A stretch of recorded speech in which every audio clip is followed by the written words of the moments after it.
miles away on a truck. A room filled to beyond capacity with every eye trained on the speaker. It's not the type of atmosphere in which people who have autism typically thrive. But Temple Grandin has spent her entire life defying expectations. I really like talking to students. We also got to help students to figure out how to solve problems. One thing about veterinarians, they get out there and they do stuff hands-on. I've done plenty of stuff hands-on, too. Grandin recently made a couple of appearances in Saskatoon, in part to help launch the Western College of Veterinary Medicine's Animal Welfare Fund.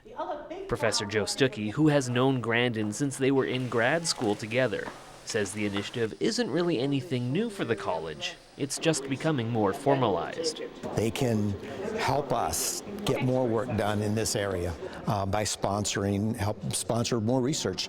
And the other thing is that we want to do more education.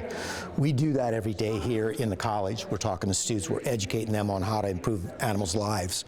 But that conversation can be taken to the public as well. Grandin, who has risen to prominence as an inventor and an advocate for both animal rights and people with autism, says she was happy to help out in the effort to raise money for the cause. All the funding's getting cut. I do a lot of talks, and I've taken money that I've gotten from doing my talks and helped pay for my students.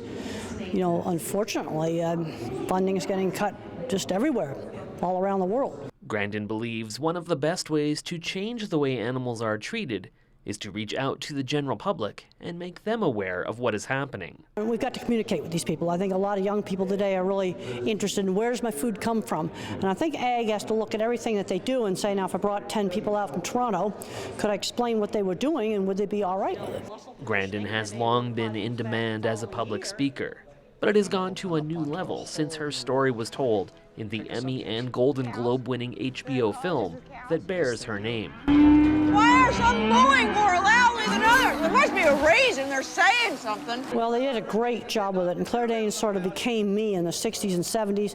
Mick Jackson was the right person to be the director, and Emily Gerson-Sains, the producer, the mother of an autistic child.